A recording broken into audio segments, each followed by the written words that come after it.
이제 하나님의 말씀을 보겠습니다. 오늘은 사도행전 16장 19절로 34절까지 말씀을 보도록 하겠습니다. 자, 사도행전 16장 19절로 34절까지는 긴 성경 구절이죠. 그래서 제가 오늘은 19절로 25절까지 말씀을 제가 봉독하고요. 26절부터 마지막 절까지는 여러분들께서 오늘 말씀을 들으면은 이 내용이 다 나옵니다. 그래서 여러분들 스스로 읽으시면은 은혜가 될 줄로 생각을 합니다. 자, 19절입니다. 여종의 주인들은 자기 수익의 소망이 끊어진 것을 보고 바울과 실라를 붙잡아 장터로 관리들에게 끌어갔다가 상관들 앞에 데리고 가서 말하되, 이 사람들이 유대인인데 우리 성을 심히 요란하게 하여 로마 사람인 우리가 받지도 못하고 행하지도 못할 풍속을 전한다 하거늘 무리가 일제히 일어나 고발하니 상관들이 옷을 찢어 벗기고 치라 하여 많이 친 후에 옥에 가두고 간수에게 명하여 든든히 지키라 하니, 그가 이러한 명령을 받아 그들을 깊은 옥에 가두고 그 발을 차고에 든든히 채웠더니 25절입니다. 한밤중에 바울과 실라가 기도하고 하나님을 찬송하며 죄수들이 듣더라. 아멘. 자, 오늘 34절까지 말씀인데요. 제가 19절로 25절 말씀을 읽어드렸습니다. 그래서 제목을 기적을 체험하는 방법 이렇게 잡아봤습니다. 지난주에는 제가 빌립보서 1장에서 설교를 했습니다. 로마 감옥에 갇혀 있는 그 사도 바울이 그 빌립보에 있는 성도들에게 보내는 편지 속에 자신이 빌립보 성도들을 위해서 기도한 내용을 기록한 것을 여러분들에게 소개를 해드렸습니다. 근데 오늘 사도행전에 있는 이 말씀, 사도행전 16장은요, 빌립보 교회가 세워지는, 그러니까 개척하여 세워지는 그 과정을 상세하게 기록이 되어 있는데, 사실 내용을 보면은요, 빌립보 감옥에 갇히는 신세가 됩니다. 바울이. 그러니까 바울과 실라가 함께 복음을 전하다가 억울하게 누명을 쓰고 빌립보 감옥에 갇히게 돼요. 이곳은 빌립보 감옥이고요. 빌립보서 편지를 쓴 곳은 옥중서신인데 그건 로마 감옥입니다. 보면은 복음을 전하다가 사도 바울은요, 감옥에도 갇히고 여러 번 갇히게 됩니다. 갖은 수모를 당하고 또 고통을 당하고 참 두들겨 맞고 죽을 고비를 여러 번 경험하면서 그래도 끝까지 그가 사명감을 잃지 아니하고 복음을 전하는 놀라운 하나님의 종이었던 것을 우리가 발견하면서 참 내 자신을 돌아보며 하나님께 부끄러운 모습을 참 회개하고 기도하지 않을 수가 없는 것입니다. 그런 마음을 가지고 말씀을 준비하다 보니까는 말씀을 준비하는 과정에 가슴이 뜨거워졌던 것을 경험을 했습니다. 여러분, 오늘 말씀 속에서 기적을 체험하는 사도 바울과 실라의 모습을 보게 됩니다. 여기에서 여종의 주인들은 이라고 이렇게 표현을 하지 않습니까? 19절에. 그런데 이 여종은 귀신 들린 여자 종을 말합니다. 주인이 있어요. 그런데 16절에서 18절 내용에 보면은 이렇게 기도를 하러 가다가 점치는 귀신 들린 여종 하나를 만났다. 그렇게 기록이 되어 있었거든요. 우리가 이 설교도 여러분들에게 말씀을 드린 적이 있습니다. 그러니까 기도하는 곳에 가는데 점을 치는 귀신 들린 여인이 있었다는 거죠. 그래서 귀신 들린 자들이 점을 치는 거예요. 여러분들 점 보러 가는 사람들이죠. 여러분 조심하세요. 점을 치는 사람들은요, 이 점 치는 귀신이 점을 치는 거거든요. 그래가지고 어찌 보면은 이렇게 모든 나의 삶을 좀 들춰내면서 그 사람을 속이는, 그래서 점 치는 자가 돈을 받지 않습니까? 이 여인이 점을 치면은 이 주인에게 점 치는 그 모든 그 대가가 그 주인에게 가는 거예요. 그런데 잘 들어보세요. 그래서 그 주인들에게 큰 이익을 주는 자라고 그랬거든요. 이 여종이, 귀신 들린 여종이. 그런데 그 여인이 바울과 그 신라, 그리고 여기 우리를 따라와는 우리라고 표현 속에는 누가라고 저는 생각을 해요. 사도행전을 기록한 사람은 누가지 않습니까? 소리질러 이르되 이 사람들은 지극히 높은 하나님의 종으로서, 참 이걸 말하는 걸 보면은 귀신들이요, 귀신같이 알아요. 그게 뭡니까? 하나님의 종, 지극히 높은 하나님의 종이라고 이렇게 귀신 들린 이 여인이 말하는 겁니다. 옳은 말을 하는 거거든요. 그러면서 구원의 길을 너희에게 전하는 자라. 맞지 않습니까? 귀신같이 맞히지 않습니까? 자, 그런데요, 맞는 얘기를 한 번 하면 참 좋았겠는데, 여기 뭐 17절 말씀에 보니까는 18절 말씀이죠. 지난번에 설교했던 이같이 여러 날을 한다고 그랬어요. 그냥 쫓아다니면서 자꾸 외쳐대는 거예요. 어찌 보면은 그들을 온전히 이렇게 드러내는 말이지만은, 그리고 그들을 칭찬하는 말인 것 같은데 사실은 괴롭히는 거거든요. 과거에 저도 교회를 처음 개척해가지고 이 귀신 들린 청년이나 귀신 들린 그 여인이 나타나서 교회에 와서 참 여러 가지로 괴롭혔던 기억이 있습니다. 그때에 이 귀신 들린 청년이 하는 소리가, 귀신이 하는 얘기를 하는 거예요. 저보고 위대한 하나님의 종이다, 참 종이다, 그러면서 저를 얼마나 칭찬하는지 몰라요. 성도들이 다 들어요. 우리 집사람도 그 내용을 잘 알 겁니다. 그런데 한 번 하면 좋지 않습니까? 그런데 때마다 만나면 그러고 그러니까는 정말 견디기가 쉽지 않았어요.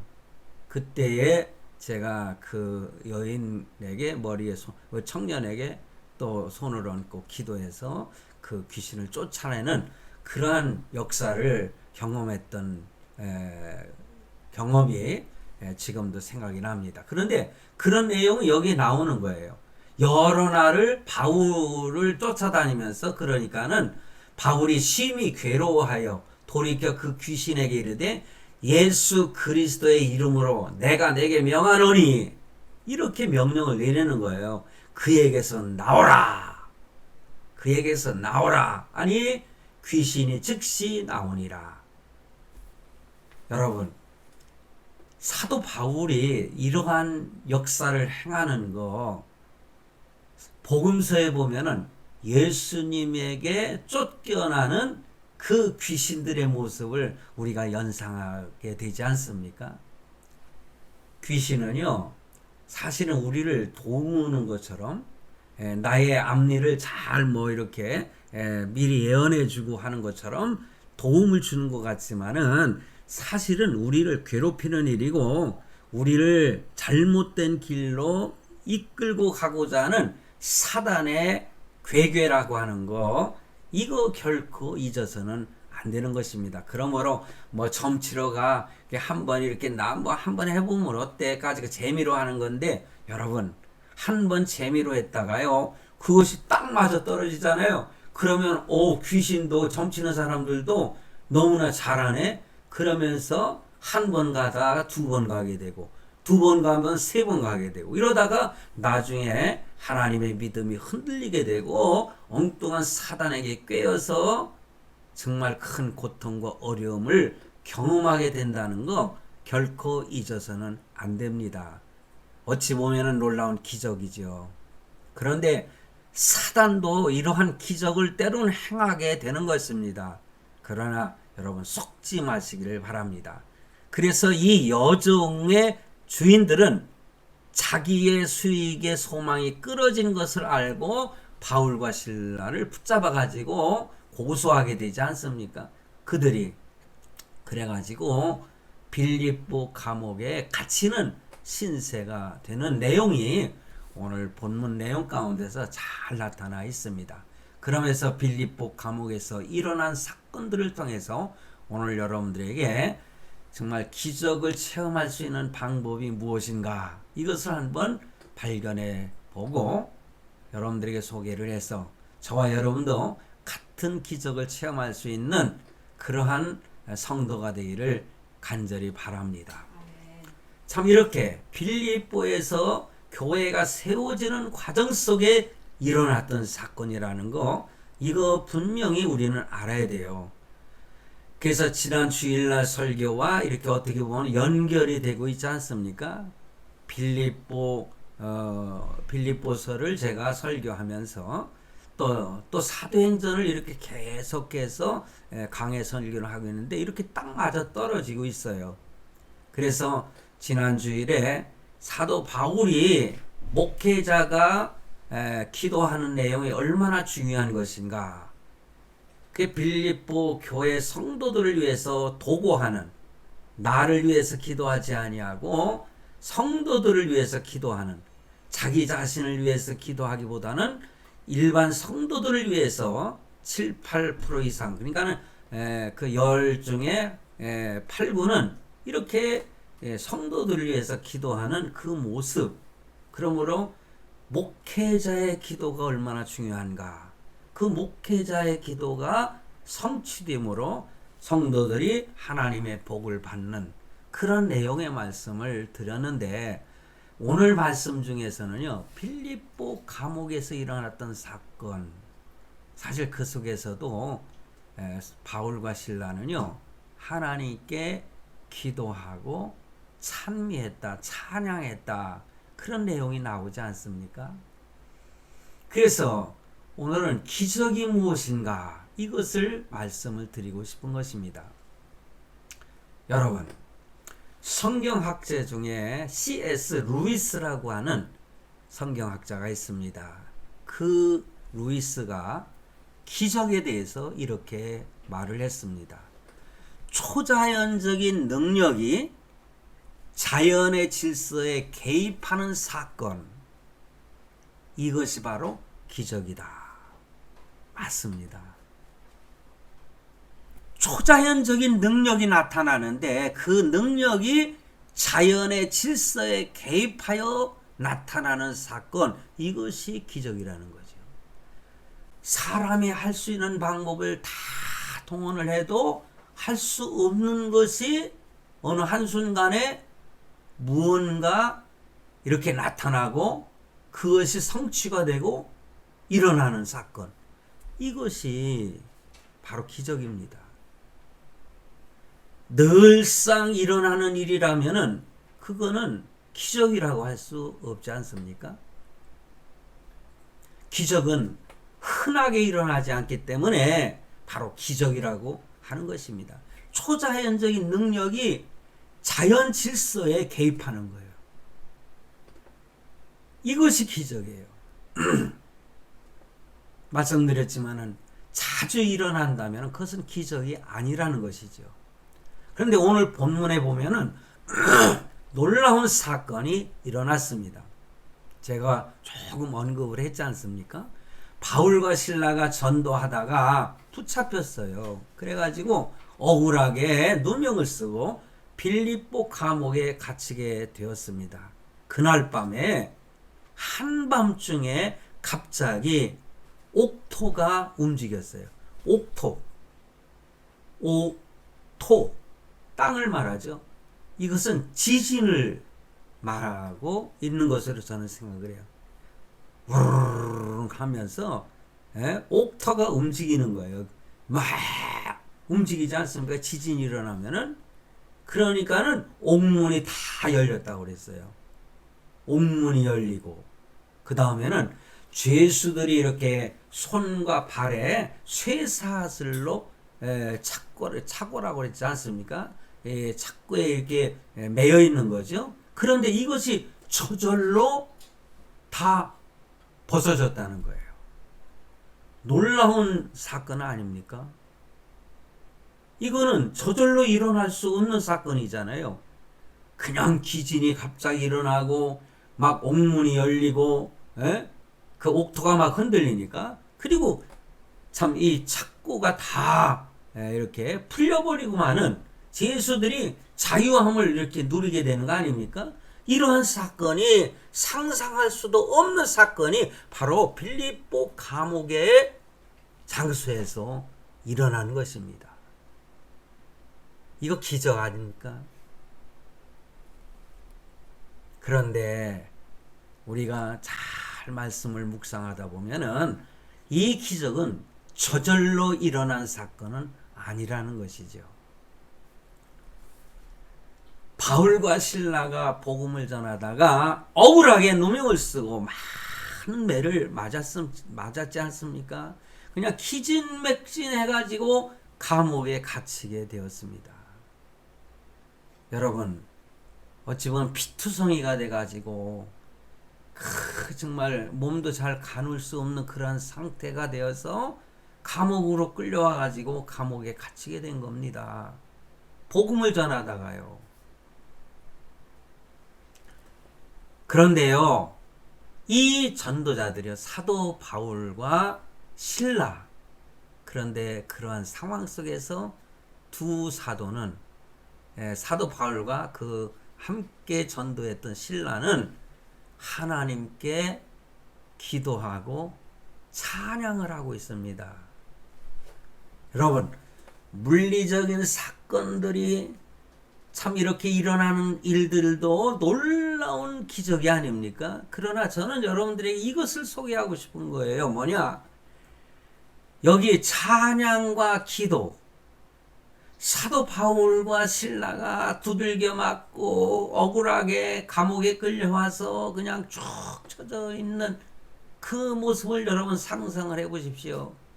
그냥 어찌 보면은 이 억울하게 매도 맞고 두들겨 맞고 감옥에 들어온 것이 너무너무 억울해 가지고 그냥 투덜투덜거리면서 쌍욕도 할 수도 있는 상황인데,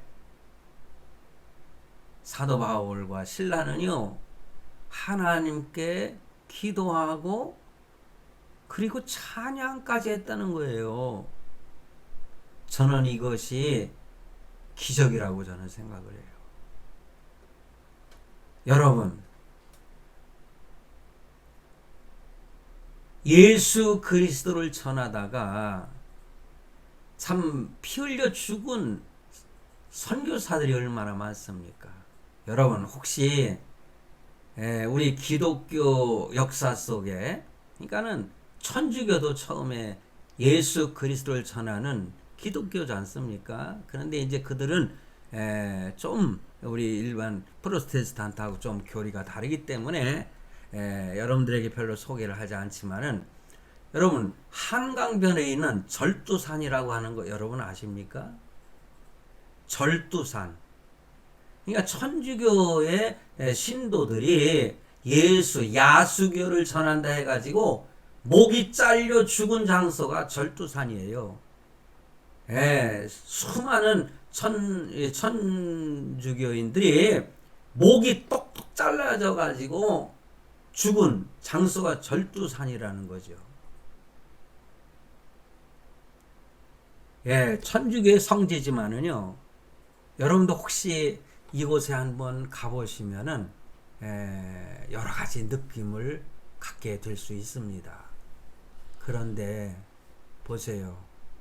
이렇게 참 피투성이가 돼서 이 상황 속에서는 뭐 순교를 한 건 아니지만은, 그러나, 피투성이가 되고 목숨 걸고 복음을 전하는 그런 선교사들이나 그러한 사도 바울과 실라, 이 사람들의 그 상황 속에서 하나님께 기도할 수 있는 것, 이러한 상황 속에 하나님을 찬송할 수 있는 것, 제 가슴이 좀 울렁거리는데 나도 이럴 수 있을까?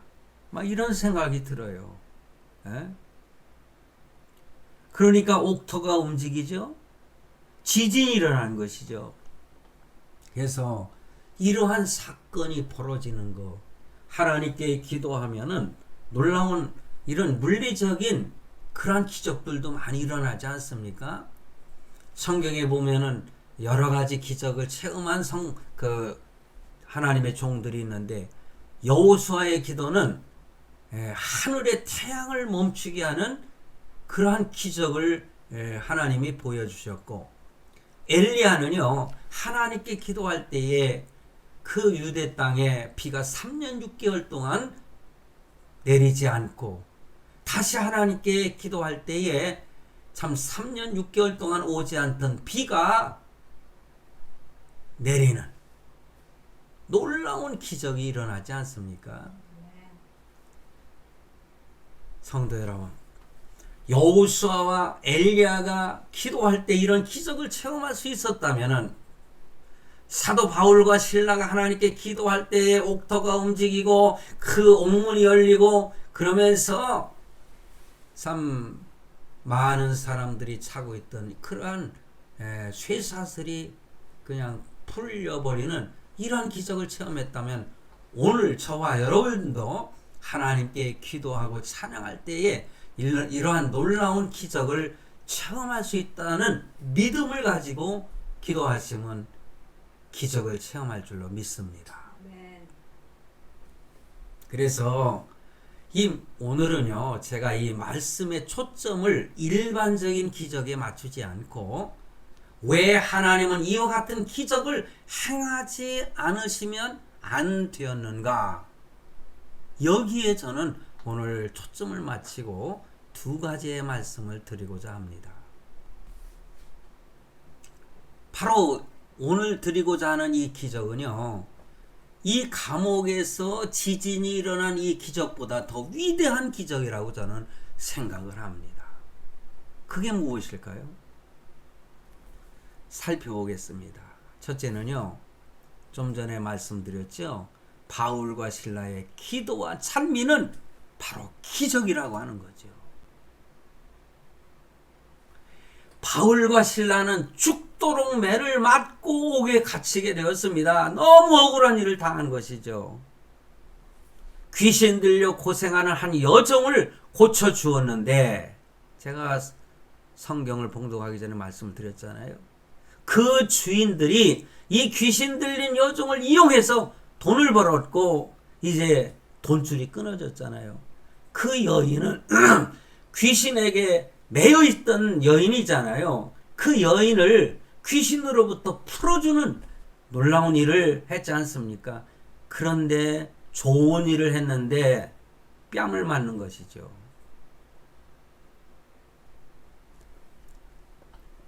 돈줄이 끊어진 그 여종의 주인들이 바울을 붙들어 가지고 관원들에게 데리고 가서 그 성을 요란케 한다고 누명을 씌워 가지고 매를 맞게 하여서 옥에 가둔 것입니다. 얼마나 억울합니까? 웬만한 사람 같으면은 너무 억울해서 못 살겠다고 아우성을 쳤을 것이지 않습니까?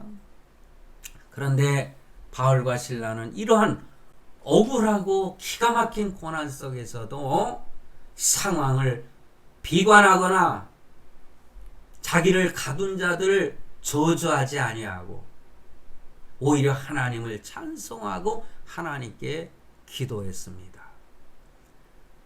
저는 이것이 기도라고 생각을 해요. 제가 아까 절두산 얘기하다가 말씀드리지 못한 부분이 있는데 그건 뭐냐? 정말 하나님의 놀라운 기적이 아니면은요, 목 잘려 죽으면서, 아니면은 여러분 순교를 당할 때 얼마나 큰 고통을 줍니까? 그 고통을 참을 수 있는 능력은 저는 기적이라고 저는 믿거든요. 그래서 저는 항상 그런 생각을 해요. 순교할 수 있는 사람은 하나님이 선택한 자라야만 순교할 수 있다. 아무나 순교 못해요. 그 고통이 얼마나 심하겠습니까? 그런데 그 고통을 이길 수 있는 힘, 그것을 하나님이 주셔야 되는 것입니다. 그래야만이 얼마든지 주를 위해서 죽을 수 있는 것이죠. 어찌 보면은 하나님이 그렇게 하지 않으시는데 내가 어떻게 하면서 뭐 나 스스로를 포기하고 이런 식으로 하는 것은 믿음이 아니지요. 내가 최선을 다하여 사명을 위해서 모든 것을 견디고 나아갈 때에 하나님은 기적을 통해서 그러한 능력을 우리에게 주실 줄로 믿습니다. 오늘 말씀 잘 이해하실 수 있기를 바랍니다. 성령 하나님께서 큰 은혜를 베풀어 주시기를 기도하면서 말씀을 전하게 됩니다. 바로 이렇게 하나님을 향한 기적의 삶이 하나님께 기도하고 찬양하는 우리의 현실 속에서 한번 나 스스로를 한번 생각해 보세요. 나는 억울한 일 당했을 때 하나님께 날 억울하게 한 사람을 원망하지 아니하고 하나님께 기도하는 자가 되었는가? 그러한 상황도 하나님이 분명한 뜻과 하나님의 어떠한 계획이 있을 것이야 하고서는 하나님께 모든 것을 맡기고 찬양하고 기도하는 삶을 살았는가? 우리 한번 가슴에 손을 얹고 생각해 보지 않겠습니까? 우리의 인생길을 걸어가다 보면은 때로는 이렇게 캄캄한 감옥과 같은 고통을 경험할 수 있게 되는 것입니다. 저도 여러 번 그런 경험을 했습니다. 죽음의 고비도 넘겼습니다. 하나님께 부끄럽지만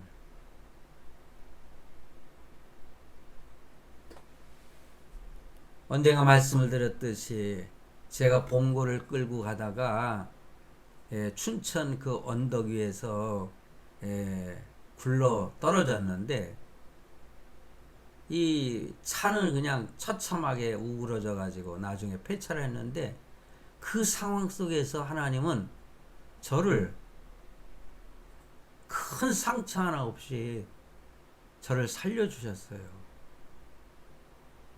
얼마나 감사한지 몰라요. 그런 경험도 한 적이 있습니다. 하나님의 종이기 때문에 하나님 뭔가 더 쓰시고자 하는 하나님의 뜻이 있었기 때문에 하나님은 저의 생명을 보전해 주셨다. 저는 지금도 그렇게 생각을 하고 하나님께 늘 부끄러움으로 기도하고 있습니다.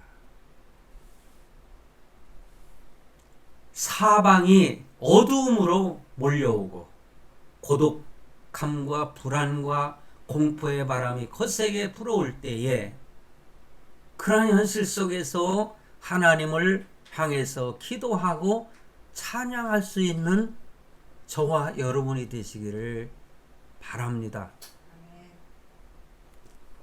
그런 사람은 하나님을 알고 하나님을 믿는 믿음 안에서 바로 서 있는 믿음의 사람인 것입니다. 그런 사람을 성령이 충만한 사람이다. 이렇게 말씀을 드릴 수가 있습니다. 바울과 실라, 바로 이들의 찬양과 기도는 자신들이 처해 있는 고통을 호소하는 것이 아니라 바로 어떤 기도를 했겠습니까? 자기들을 두들겨 패던 그 사람들의 영혼을 불쌍히 여겨달라고 기도하지 않았겠습니까? 그리고 이렇게 감옥에 갇혀있는 많은 사람들, 이러한 사람들의 영혼을 위하여 그들은 기도하지 않았겠습니까? 우리를 이 감옥에 혹독한 매를 맞으면서 고통 속에서 이 감옥에 쳐 넣으신 하나님의 어떤 의도가 분명히 있을 텐데 그 하나님의 계획과 목적을 위해서 기도하지 않았겠습니까? 저는 그런 기도를 했다고 저는 생각을 해요. 그래서 하나님의 섭리 속에 자기 자신을 맡기는 것입니다. 우리가 이렇게 저도 이런 설교를 하면서도 때로는 그렇지 못해서 참 가슴이 이렇게 찢어질 때가 있습니다. 너무 부끄러워서. 성도 여러분, 하나님의 특별한 은혜가 아니면은 이러한 상황 속에서 어찌 하나님을 향해서 기도하고 하나님을 향해 찬송할 수가 있겠어요? 바울의 믿음을 보면 우리는 우리의 마음도 그와 같은 믿음 마음이 되기를 바랍니다. 로마서 8장 28절에 보면은 바울은 이렇게 말했지요.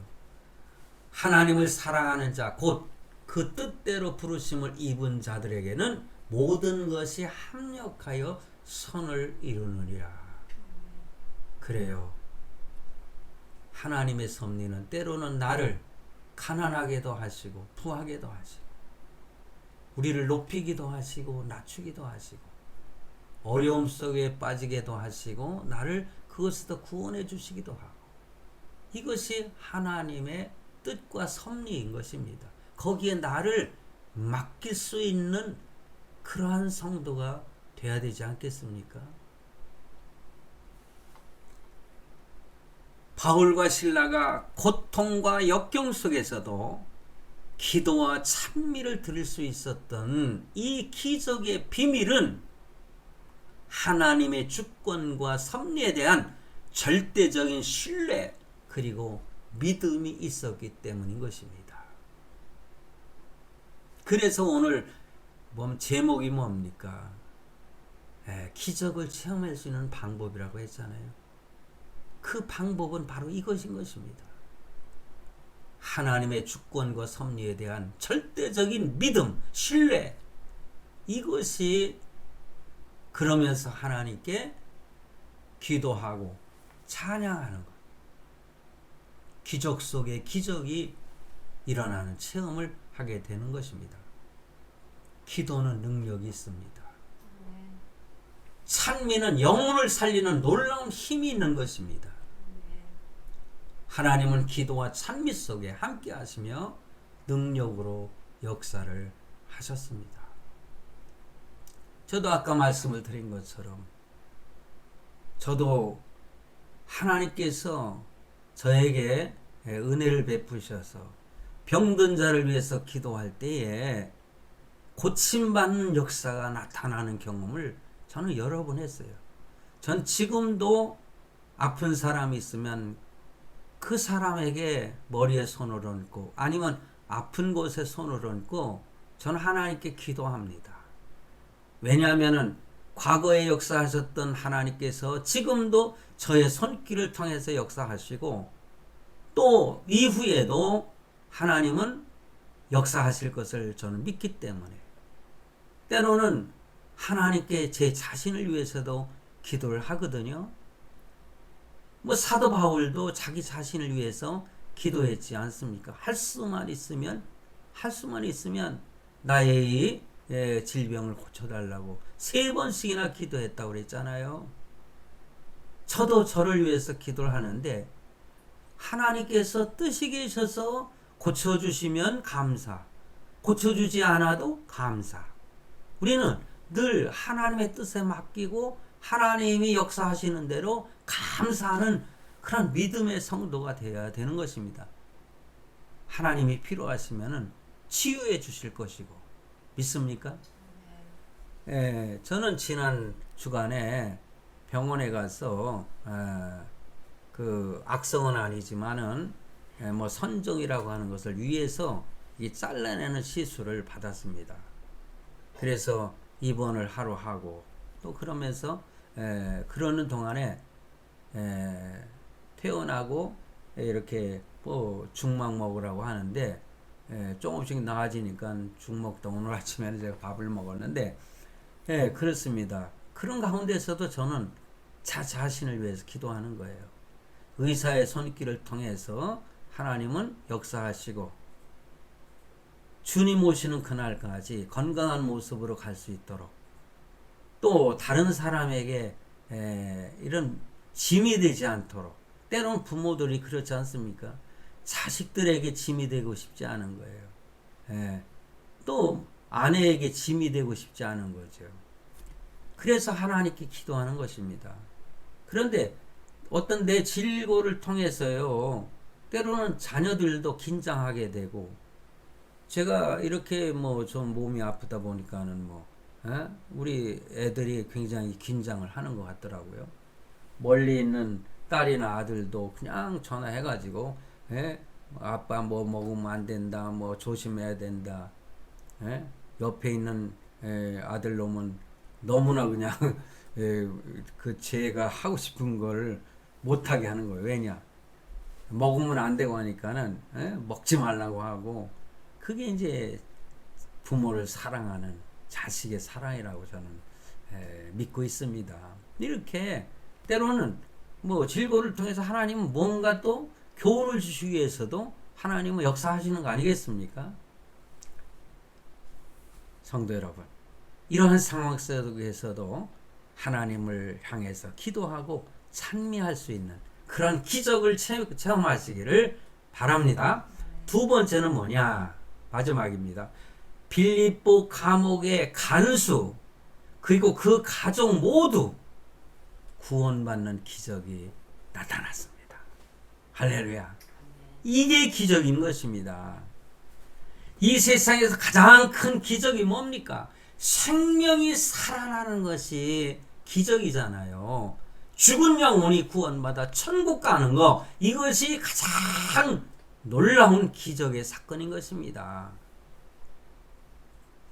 예수님께서 이 땅에 계실 때 많은 기적을 행하셨잖아요. 그 중에서도 그 물리적인 기적들 또한 뭐냐? 사람의 영혼을 구원하시기 위한 하나의 수단이라고 말씀을 하셨습니다. 성도 여러분, 사람들은 일반적인 그런 기적이 나타났을 때에 그 기적의 현상에만 너무 치우치게 되지 않습니까? 그리고 그 이면에 하나님께서 하시고자 하는 영혼 구원에 관심이 없는 거죠. 사람들은 자기에게 나타난 그 놀라운 기적에 만족하고요, 자기의 영혼에 관한 것에 등한시하는 사람들이 많습니다. 제가 지난주일인가요? 말씀을 드린 적이 있죠. 한 여인이 이 가슴에 그 암으로 인해서 참 그걸 생각하면은 지금도요, 그 여인이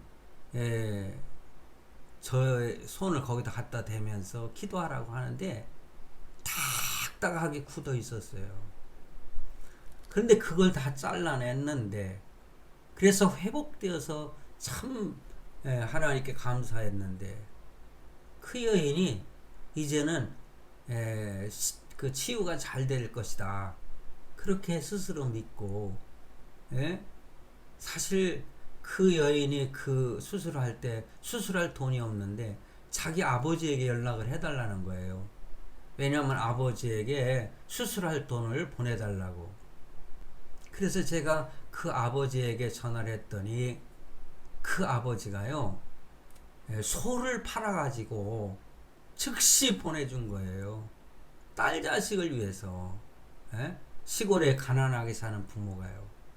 그게 부모의 심정입니다. 딸 자식을 위해서. 예?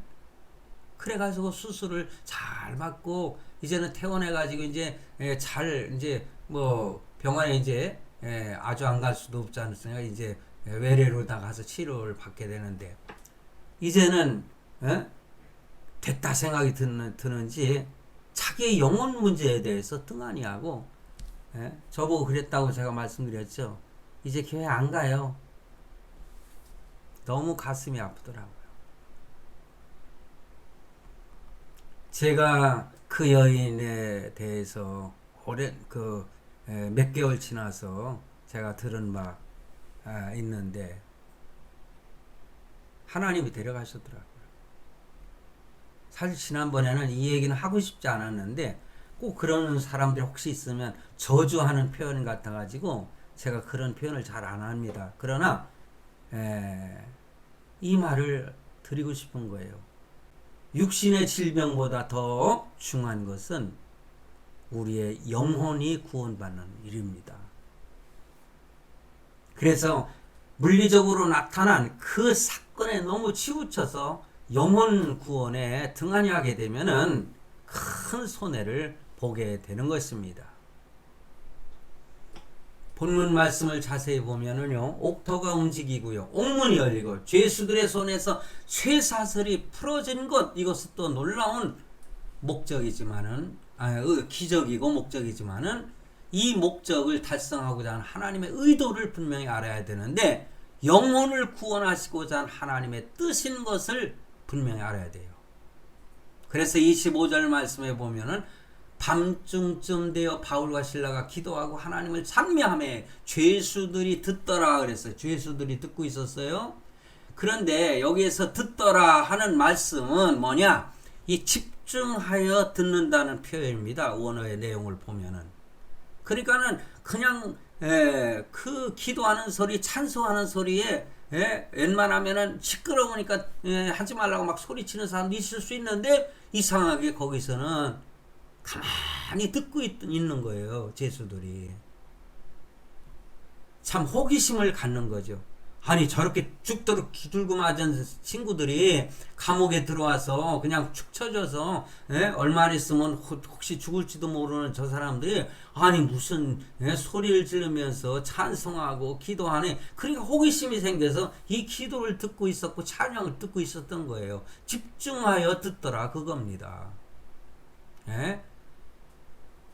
성도 여러분, 우리가 때로는요 말하는 것도 조심하고 행동하는 것도 조심해야 돼요. 왜냐? 불신자들은 우리 성도들의 행동거지 말 여기에 관심이 많아요. 불신자들은 우리를 지켜보고 있는 것입니다. 우리의 처신은 그 사람들에게 큰 영향을 줄 수가 있는 거예요.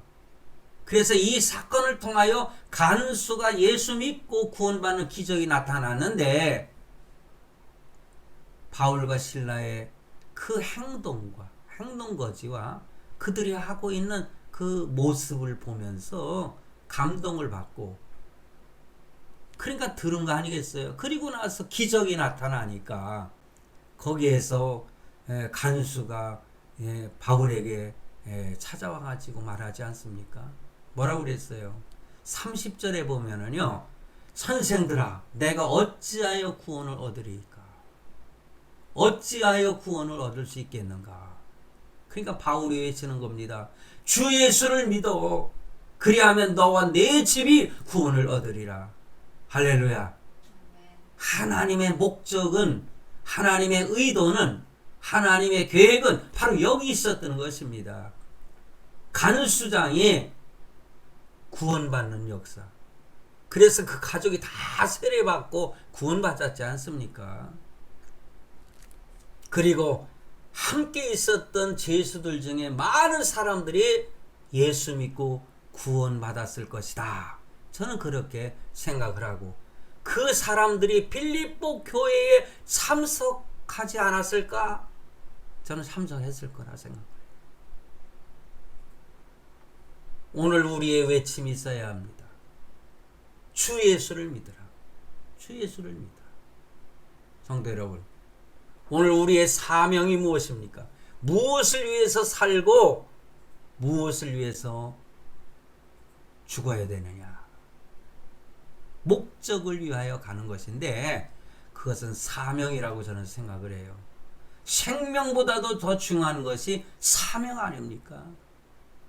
절도산에서 목 잘려 죽은 사람들, 그리고 그 참 많은 시련 속에서 예수 믿는다고 처형당한 그 예수 믿는 그 우리의 믿음의 선배들, 그런 사람들은 바로 사명을 위해서, 미션을 위해서 목숨을 버린 것입니다.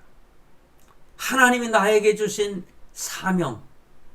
사명의식이 분명히 있어야 될 줄로 믿습니다. 내가 몇 년을 이 세상에 사는가, 그것이 중요한 것이 아니라 10년을 살든 100년을 살든 하나님이 나에게 맡겨주신 사명이 너무너무 중요하기 때문에 이 사명을 위해서 나의 모든 것을 아낌없이 드릴 수 있는 그런 성도를 하나님이 기뻐하시는 것입니다. 내가 지금 어떻게 살아있는가? 살아있다는 것이 무엇인가? 내가 해야 될 사명이 무엇인가? 깨달을 수 있는 성도들이 되시길 바랍니다. 그것은 생명을 구원하는 일이 아니겠습니까? 주님께서 이 땅에 오신 목적이 구원을 위해서, 영원히 지옥에 갈 자를, 죄로 인해서 죽어서 심판받아 지옥에 갈 영혼을 구원하기 위해서 오셨다. 예수님이 직접 이렇게 말씀을 하신 것처럼 오늘 우리도 하나님 아버지께로부터 받은 사명을 다하기 위해서 예수님이 하신 것처럼 우리도 최선을 다하는 그러한 성도가 되시길 바랍니다. 십자가에서 자기 자신을 희생하심으로 생명보다 더 귀한 사명을 다하신 주님의 충성은 사명을 위해서 생명을 버리신 것이고 자신을 희생한 그것이 기적인 것입니다. 성도 여러분, 저와 여러분도 기적을 체험하여 보지 않으시겠습니까? 기도하십시오. 그리고 전도하십시오. 놀라운 기적 체험할 수 있는 성도가 되실 줄로 믿습니다. 할렐루야.